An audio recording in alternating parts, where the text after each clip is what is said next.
Hello, I'm John Rhys Davis, and I am engaged in a mortal combat here called Ready Player Golf. We're doing this as a fundraiser for Medicine Sans Frontier. I have to say, yesterday when I was learning how to connect up to this thing, I was the most grumpy old man you could imagine. But today, wow, dear me, I honestly think that I've discovered a new outside sport. Well, maybe not. So, what a fabulous game this is. What a fabulous companion I am playing with. Young Ben there, who is probably taking a photo of this as I talk. Anyway, Medicine Sans Frontiers, one of the most important charities that you could ever support. I urge you to do it. And what better way of doing it than actually getting on the golf course yourself in this Ready Player Golf. Contest number 1, the first in the world, and I'm swinging the club, baby.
welcome everybody. Welcome to Ready Player Golf. I'm Richard Ward, and one of the things we need to work on in this VR thing is how do you obviously clap when you're holding plastic things in your hands. So what I'm going to ask is just wave your hands when it's time to clap. So let's do a quickie. Yay! Everybody got one like that? Excellent. At least we got some visual feedback from these. So here's the deal. Ready Player Golf was an idea that actually began on the Pro Putt game. I was playing a game with Jenna Seiden, and she does a lot of charitable work, and we're sitting there kind of talking about things, and I had this idea, and she actually gets all the credit for saying, you know, Richard, I think it might work. Maybe you ought to go try it. So one of the things about the show today is that really it's a show about thanks. So thanks to all of you for not only your participation and your time, but also your donations to a worthy cause, but also just kind of the talking it up and the support and hanging out together. And of course, nothing like this is possible with just a single person. So there's a few throughout the show here. I would like to say thanks to a couple of people. So some of the first people that I'd like to say thanks to is our show producer, Lena Mikova from Less is More, as well as her team, including Mikhail. So I'm going to keep yelling out names so we can, we'll keep going. Obviously, David Whelan and his team from Engage. We have Eileen, David, and Chris Madsen, who without them, we would not have been able to put all of this together in the event. It's a great platform. I certainly recommend it. And then, Inga Petreskaya and her team, Victor and Tanya from Sabori, which are doing incredible things for us. All of these animations that you saw, we were able to put those together into Boris, run them as quick prototypes, and then actually bring them into Engage. It was really quite a fabulous experience. The other teams that we'd really like to say some thanks to, I don't know if Jason Cliverling and Ryan are here from ProPutt, but we actually ran this entire exercise kind of officially supported by the ProPutt team. And so that's kind of many of the technical things that we were able to do and pull off quickly worked really well. And then also I'd like to thank Elizabeth Petrov, and she's here from Skipty. So this whole idea that somebody could actually push a button, rent an Oculus Quest, have it shipped from FedEx, set up and ready to go. Skipty and Elizabeth did it. And of course, Elizabeth, as some of you played with, she came and she was like an excellent support on this whole thing. So now we kind of get to the part of this about why did we do this and how are we helping. And so the thing that I would like to reveal to everybody today is that as of this morning, we, all of us as a community, were able to raise a donation in the amount of $12,207 for MSF. And I really think that's something that we should all be very proud of. MSF is an incredible organization, and in fact, Laurence Lombard, who is the corporate director, and her team of Tina and Matilda really kind of helped us with a lot of the legal issues and the things that we needed to do. But for those of you that are not that familiar with MSF, Doctors Without Borders, we have a little presentation for you that I think you'll find interesting, and also interested how we decided to present it. Shall we?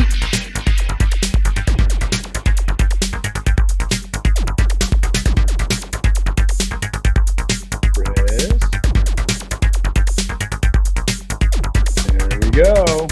You can't do that in a nightclub.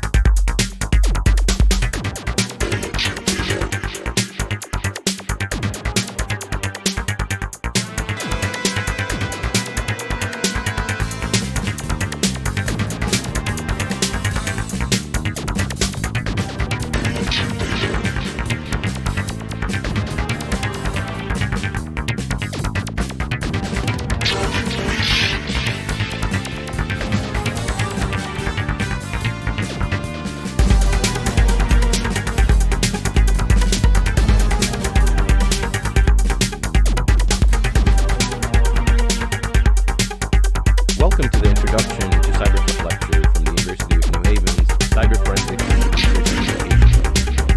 Now, before we start this lecture, I want to make sure that the audience understands that the lecture will not make you a certified digital forensics examiner by any means. This lecture is really just designed to provide a simple introductory level outline of what the digital forensics investigation process is. Our goal is to understand and define what cyber forensic science is, perhaps list the basics of cybercrime scene procedure, understand what to do when a computer is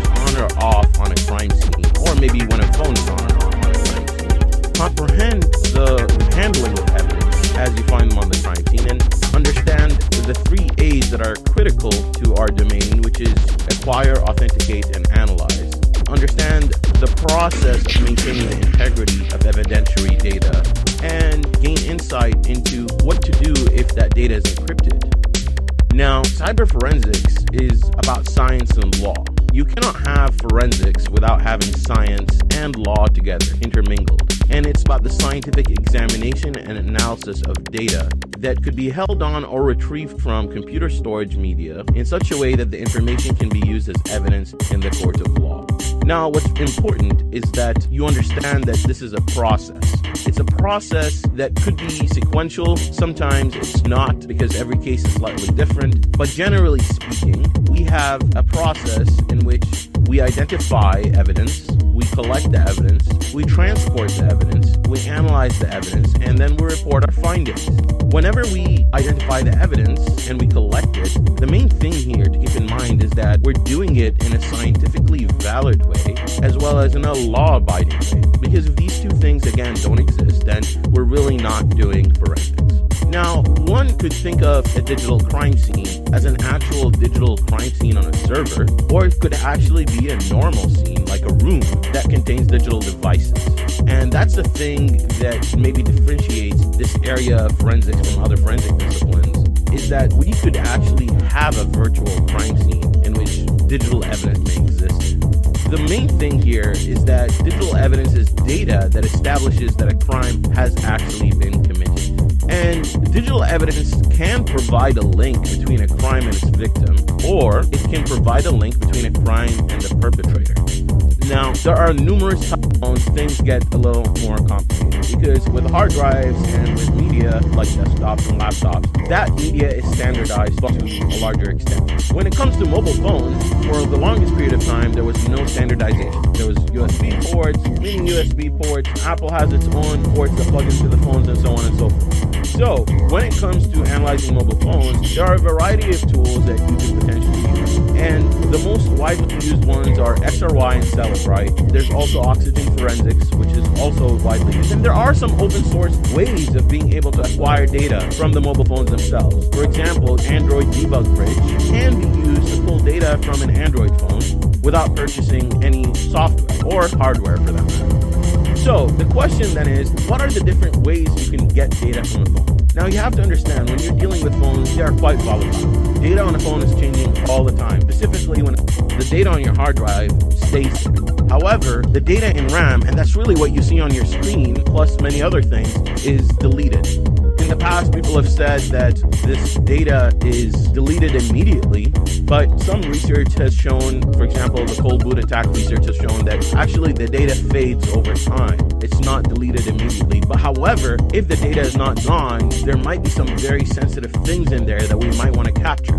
For example, encryption keys, chat messages, or something that will not be on the actual hard disk itself. So you still follow the same procedures. However, disconnecting from a network, acquiring RAM, and getting the computer to a state in which it's forensically viable to take back to the lab is very, very critical.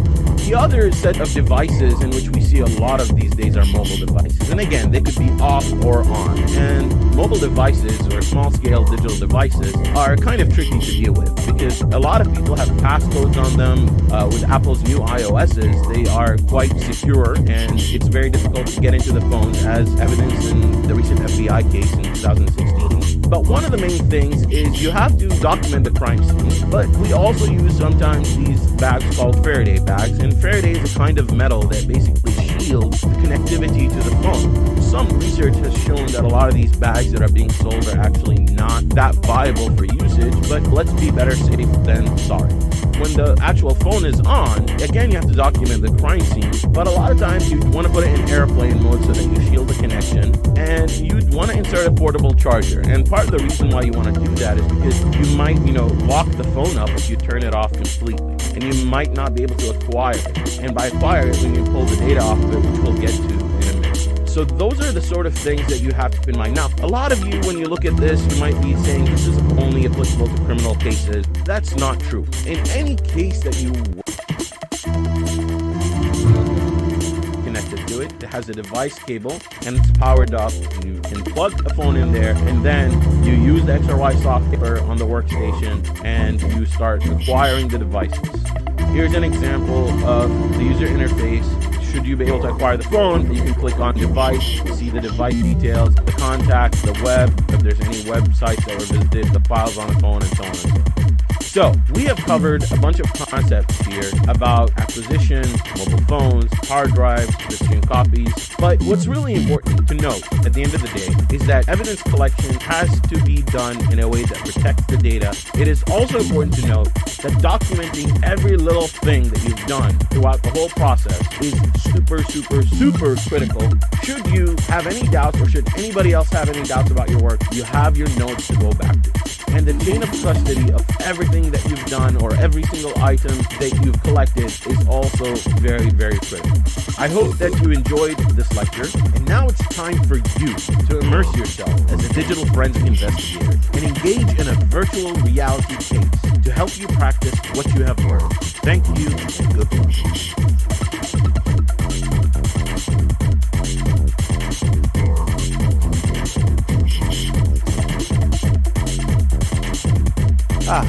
You're here. I'm Mr. Stark, CEO of this company, and I'm glad you joined our security team because I'm in a bit of a pickle. I've received an anonymous tip that one of our engineers is going to leak the blueprints for our new VR time machine goggles. It's our flagship product. If we lose those goggles, it will mean the end of Think Small technology. I bet it's that Mr. Big Business across the road. He's the CEO of our main competitor, Big Business Incorporated, and it wouldn't surprise me if he's the one trying to get his hands on our plans. I know it's your first day, and I need you to search through the engineer office and find their lead. We send most of the staff away on a staff retreat, so they won't be in your way. You need to acquire the evidence at the desk of each suspect. I'll put you in the areas you need to check, and when you've found all 6 pieces of evidence, we'll move on. You can't let those blueprints leave that office. Good luck.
Ready.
Hi, my name is Dr. Joanna Bagniewska and I am a zoologist.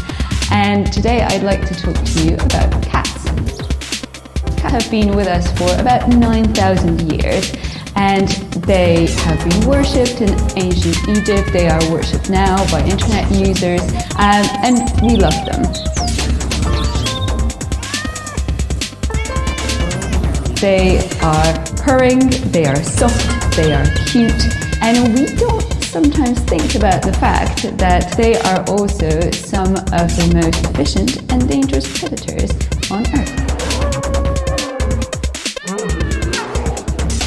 And there's quite a lot of them actually. So we've loved our cats so much that there are now about 400 million cats worldwide. So they are present throughout the entire globe, apart from the polar regions over here. How did they get to all these places? Well, cats were extremely popular with sailors. So people would take cats on board their ships just to get rid of rats. And so cats got to go around the entire globe because of that. In fact, this cat here is the cat that belonged to Captain Flinders. The cat's name is Trim, and she circumnavigated Australia at around the 18th and 19th centuries with Captain Flinders. So that's all very good if you're a sailor, and it's all very good if you're a cat because you get to travel a lot. But the problem is that very often these cats would be dropped off at particular islands, and that makes it not so good for the biodiversity of these islands. Islands are very delicate habitats, and what would happen is cats that come in as an external predator would very easily take advantage of all the species that are present, because animals that have evolved in their own little island niche would not be adapted to dealing with quite an efficient predator that the cat is. So for instance, a lot of birds would lose the ability to fly. That's not really a great thing to have when you're faced with a cat. And so because of that, 33 species of birds on islands have been exterminated by cats. In fact, one of the most impressive and scary cases is that of the Stephen Island's wren. So this little birdie has been discovered on Stephen Island, and the entire species was killed off by a single cat. Now this cat, the cat actually has a name. The cat's name is Tibbles, and she belonged to the lighthouse keeper, and she was the one who ate all the little birdies that were there. So now we don't have Stephen Island's wren. But also cats do pose a great threat to other species, such as Australia's little penguin or the kiwi bird. Overall, they are a threat to 175 species across 120 islands. So that's just pretty impressive. Now, it's not just the islands that the threat of cats is confined to. So wonderful and cute as they are, they very often outnumber native predators around various countries. So for instance, in the UK, cats outnumber foxes, which is fair enough, but it's not just the domestic cats that we have here that outnumber foxes. In fact, feral cats, so cats that are just running around doing their own thing, they don't really live with anyone, they outnumber British foxes 3 times. So that's quite a large number of external predators that we deal with here. And people often ask, okay, so we've got cats, we've got foxes, we've got other predators. Isn't hunting natural though? We've got birds and mammals and reptiles, they're all being hunted by all sorts of species. So what's the problem with cats just doing the same thing? They're cats, they're meant to hunt. Well, in can we call it natural ecosystem, the predator numbers are being limited by prey numbers. So if you have large prey density, you will have a lot of predators. Now, if you have low numbers of prey, the number of predators will also go down. But we have created an unusual, pretty artificial system where our predator numbers, our cat numbers, are not actually dependent on the numbers of prey, because we feed our cats, we take them to the vet, we don't let them starve if they don't find enough mice and birds to eat.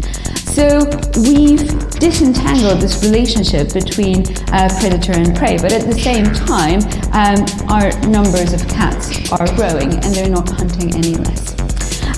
Now, cats are what we, ecologically speaking, call opportunistic predators. That means that they will hunt whenever they have the ability to do so. So it doesn't matter if they're really hungry or not. If they have a chance to go for something, most of the time they will. So back in the 70s, where ethical procedures and approvals were slightly different than what they are now, there was an experiment done where a cat was being given its favorite food and a rat was let into the cat's enclosure, and the cat would kill the rat, leave it, and then go back to eating its favorite cat food. This sort of experiment would really not work today for all sorts of ethical reasons, but it was just one of many that went to show that cats do feed opportunistically. Also, it is to do with how they normally forage. So they're not like lions, which kill one big prey item every few days and then just eat it for as long as it lasts. No, cats will feed on little things very often throughout the day. So if you have a cat and your cat looks like it's really picky because it only eats a mouthful every once in a while, it's not being picky, it's just being a cat. It's just, they don't have very large stomachs. They have little tidbits here and there. So we have this very powerful opportunistic predator. They eat a lot of animals, but they also create what is called the landscape of fear. So again, this is an ecological term where you have a predator that is present in a particular landscape, and even if it doesn't eat, let's say, little birds, the fact that it's around and it poses a threat reflects quite poorly on the fitness of the prey species. So how that works in practice is with great tits and blue tits and other small birds, in the presence of a cat, the parents would not go back to the nest often enough because they'd be afraid of exposing both themselves and the nest to the predator. The chicks would not get as much food as under other circumstances, and so their survival might be lowered. And so even if you have a cat that does not hunt explicitly, just because it's a predator and it could pose a threat, it has an impact on the prey around them. Okay, but what sort of numbers are we actually talking about here? So in the UK, we've got quite a few cats in cities. So more and more people come and live in the cities, and a lot of these people have cats. In fact, about a quarter of British households would have a cat, and per household it's about a cat and a half on average. So the density of cats in Bristol would be over 200 cats per kilometre square. In Reading, over double that, so almost 500. In Sheffield, it's actually over 1,500 cats per square kilometre, which is pretty staggering.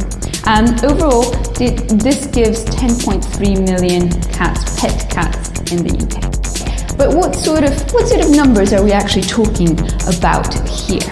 So in the UK, we've got quite a few cats in cities. So more and more people come and live in the cities, and a lot of these people have cats. In fact, about a quarter of British households would have a cat, and per household it's about a cat and a half on average.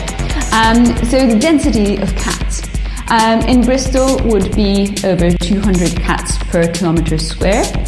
In Reading, over double that, so almost 500. In Sheffield, it's actually over 1,500 cats per square kilometre, which is pretty staggering. Overall, this gives 10.3 million pet cats in the UK. Large number that we're dealing with. What do they actually do in their spare time? So the way to measure this is normally to ask owners to fill out surveys, and you ask whether a cat would bring home any prey items, what sort of animals these would be, when would this happen, etc., etc. And so, on the basis of these sorts of survey data, we would be able to calculate roughly what cats bring home and how often. Now, in Reading, cats would bring 18.3 animals per cat per year. In Canberra, because these sorts of studies are being done worldwide, this number is about 30 animals per cat per year. In Auckland, 67 animals per cat per year. Overall, in the UK, what you will later find out is a pretty conservative estimate, is 220 million animals being brought in by cats annually. So the numbers are starting to grow now. So we have a comparison with the US. In the US, if you think about what people eat, the number of animals being killed for food for Americans is 10.2 billion. At the same time, the Americans' cats will kill between 1 and 4 billion birds and about 7 to 20 billion small mammals. So they will probably kill about twice the number of what their owners eat. And on top of that, they also get cat food. Okay, so we've got that in terms of what prey the cats would bring home. But what about live prey? Because very often cats would bring in a live rabbit or mouse or bird. And most owners are really nice people and they don't want this animal to suffer, so they take it to a wildlife rescue place and hope for the best.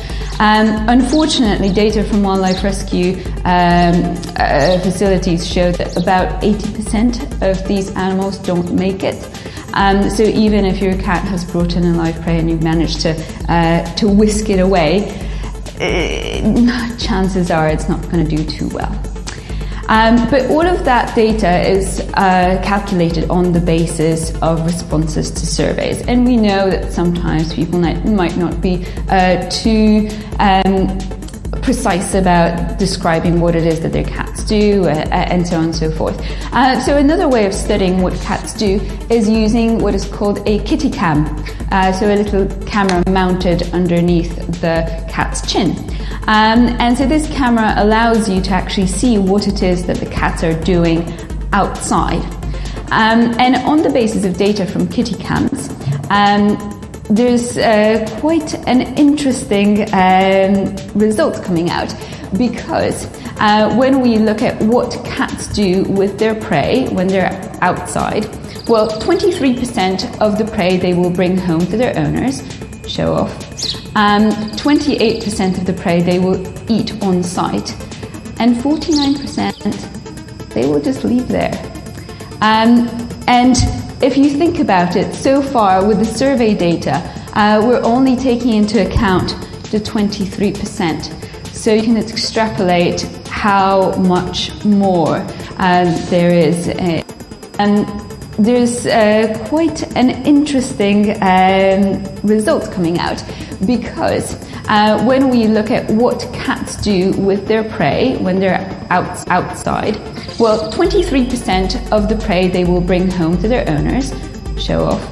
28% of the prey they will eat on site, and 49% they will just leave there. And if you think about it, so far with the survey data, we're only taking into account the 23%. So you can extrapolate how much more there is in terms of potential losses of wildlife to cats. So the next question is, what can be done about it? Can anything be done about it? Maybe, kind of, yes. So, first of all, if you have a cat, maybe consider not letting it out.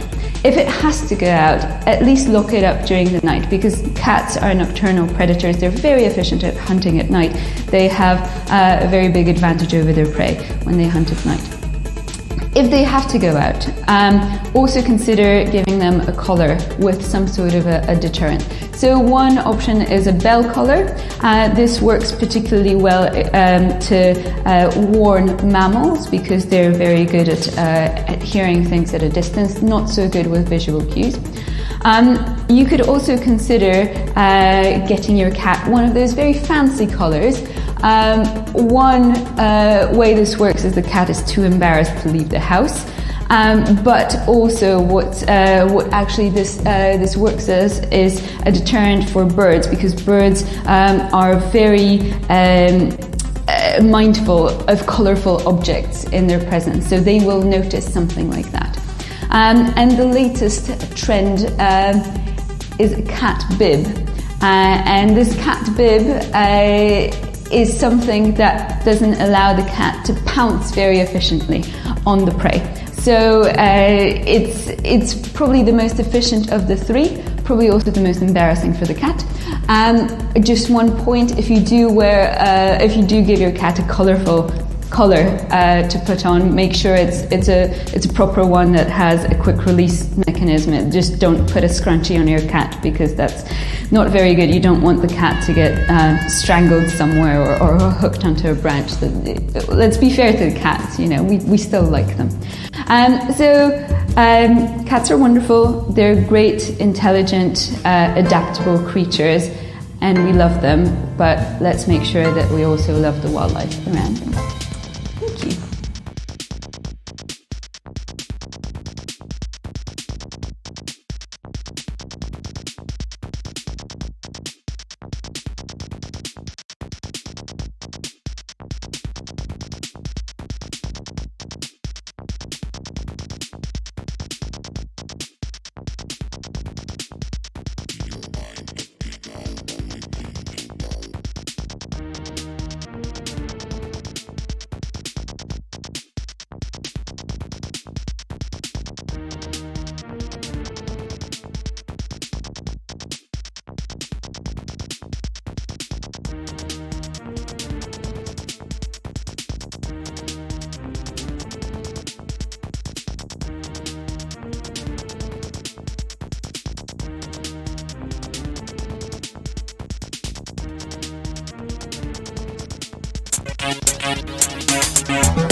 Hi, my name is Sandeep, a developer advocate on the Google Cloud Platform. Welcome to the Google Data Center at the Dalles, Oregon. Take a look around. Before we go inside, we need to make sure that we have the appropriate security clearance. Most Google employees can't even get in here. So let's go on a special behind-the-scenes tour.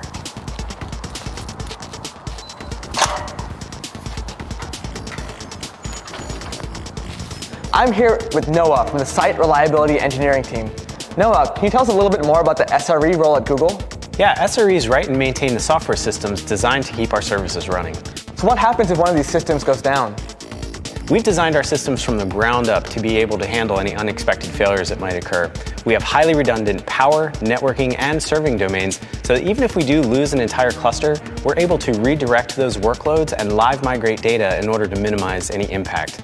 In addition, we have a team of SREs on call 24/7 that can tackle any problems that might arise. Thanks, Noah. So now we learned more about the systems that manage our fleet at Google. Let's take a deeper look at the data center infrastructure itself. Welcome inside. Before we can continue further, we need to go through the biometric iris scan and circle lock. These only allow one person in at a time and require dual authentication to continue further. I'll see you on the other side.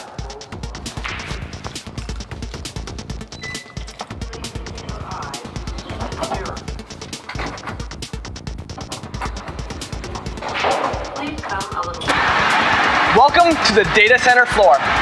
As you can tell, we have a lot of servers, and this is a single cluster in a single floor in a single building. Managing all of these servers on a global scale is quite a challenge. To utilize our fleet, we use tools such as Borg, Colossus, and Spanner. You may be familiar with similar tools such as Kubernetes, Google Cloud Storage, and BigQuery.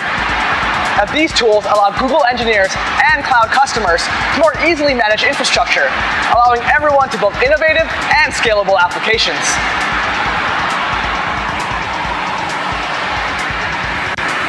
Here at Google, a lot of our infrastructure is custom-made. This gives us the flexibility and performance we need to run all of our services at scale. Oh, hey, it's Virginia, one of our network engineers. Hey, Sandy. Virginia, what are you working on today? Today I'm working with hardware ops to expand this data center network to deploy additional machines in this building. Our fleet is constantly growing to support new capacity for Google products and our cloud customers. That sounds like a lot of work to be constantly adding capacity around the globe. Well, we've designed our network so that this kind of capacity growth isn't very hard.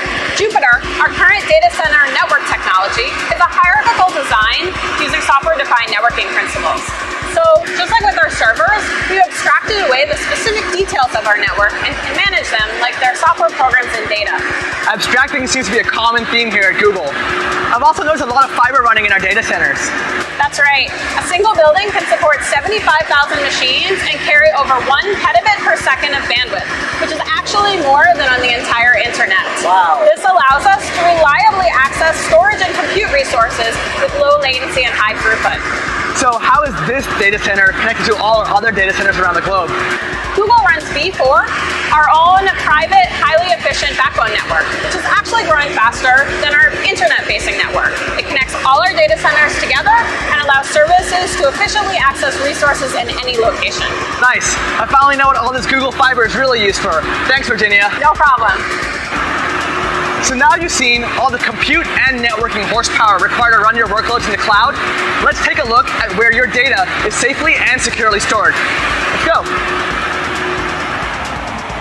Whether you're querying terabytes of data on BigQuery or storing petabytes in Google Cloud Storage, all of your data needs to be stored on a physical device. Our data center infrastructure allows us to access our storage quickly and securely. At our scale, we need to handle hard drive and SSD failure on a daily basis. While your data is replicated and safe, we need to destroy or recycle used hard drives so no one can access your data. From the time a disk is removed from the server to the time it's decommissioned, we maintain a very strict chain of custody. The disks are completely wiped and then destroyed in a huge shredder.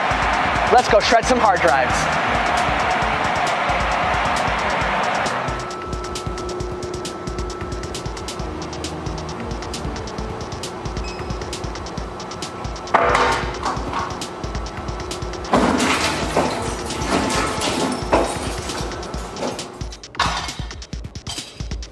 We've looked at a lot of the hardware that runs in our data centers, but it doesn't end there. We need to cool and power our infrastructure in an environmentally sustainable and reliable way. Let's take a look at how we cool our servers.